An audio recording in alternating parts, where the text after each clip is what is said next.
On va parler avec toi de ce rapport du SINAFOC, le syndicat que dirige Jeremy Soreille Njitap.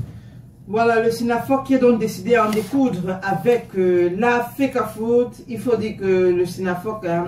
Oui, depuis que la FECAFOOT a retiré sa carte de membre de la fédération, le SINAFOC est très actif. Et il ne faut pas oublier aussi que le président du SINAFOC avait dit quelque chose selon les dits lors de la CAN. Tu te rappelles de cette conflit, ce clash entre Njitap et Samuel Eto'o fils en distance, alors qu'Eto'o n'était même pas présent dans les vestiaires.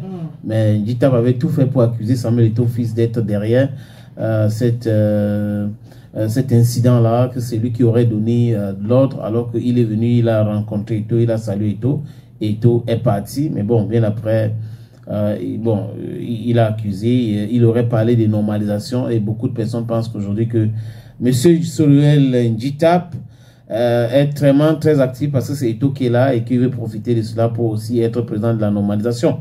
Parce qu'il y en a qui pensent que avant que Eto'o n'arrive, Njitap et le SINAFOC ne faisaient pratiquement rien parce que c'est un syndicat qui existe depuis longtemps. Avant que Eto'o n'arrive, il était déjà président depuis à peu près 6 ans. Il a fait 6 ans à la tête du SINAFOC. Quel était son bilan? Voilà la question que beaucoup de personnes posent maintenant. Mais Gaël, tu as le rapport en question à main. Voilà, un rapport publié par la FIFPro. Non, le SINAFOC. Le SINAFOC, pardon. Et copie a été envoyée à la FIFPro, à la FIFA et à la FECAFOOT. Dans lequel c'est stipulé, la FECAFOOT ne respecte ni ses propres règlements, ni ceux de la CAF. Vu le règlement d'octroi de licence au club masculin de la CAF, dans ses critères F04/FW05, l'absence d'arriérés de paiement envers le personnel, vu les critères financiers énoncés dans la circulaire numéro 064/FCF/SG/DDF/CLM/2024 du secrétaire général de la FECAFOOT, vu les arriérés de salaire accumulés lors de la saison 2023-2024, les sentences existantes contre plusieurs clubs, de nombreux clubs Elite One et tout sont inéligibles, voire la liste ci-contre, à participer au championnat MTN Elite One et tout saison 2024-2025. Alors, on a pour MTN Elite One, sont éligibles Stade Renard, Coton Sport et puis Fauve Azur. Et c'est étonnant de ne pas voir Victoria United. On a vu son président qui a fait une sortie dernièrement et qui dit clairement qu'il ne doit pas de salaire aux joueurs. Il a dit en Mondo Vision. Et pourquoi il n'est pas là-dedans? C'est juste la question qu'on se pose. Voilà. Et bien sûr, sont inéligibles donc pour participer à ce championnat d'MTN Elite One. Selon le SINAFOC. Selon le SINAFOC, voilà. Oui. Bambutos de Bouddha, Dynamo de Douala, Gazelle, Panthère d'Undé, Union Sportive de Douala, Victoria United. Mais c'est étonnant parce que Panthère vient d'arriver. Panthère vient de se qualifier pour l'Elite One. Voilà. C'est la saison, ça sera sa première saison.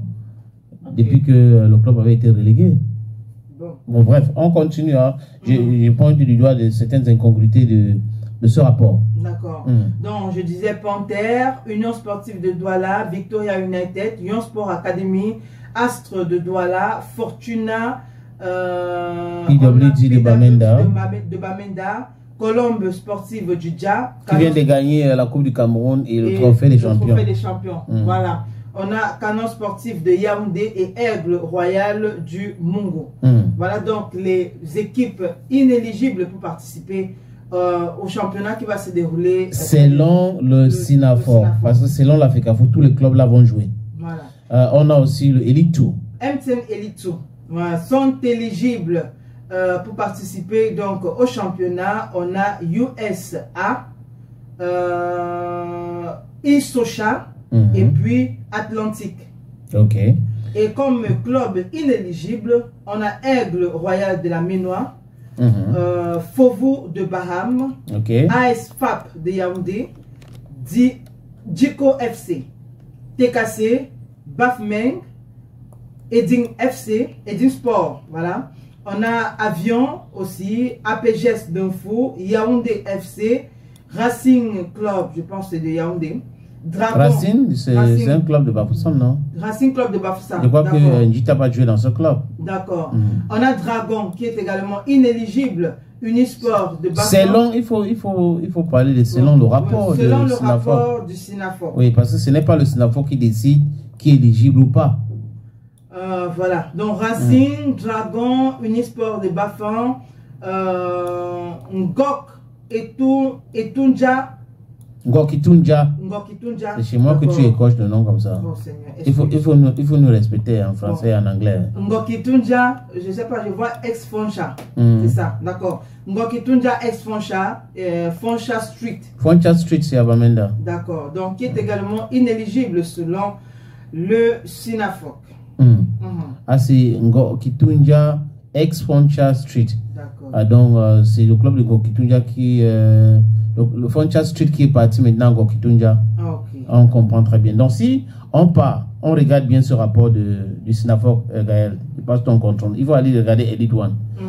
Sur 1, 2, 3, 4, 5, 6, 7, 8, 9, 10, 11, 12, 13, 14, 15, 16 clubs, il y a seulement 3.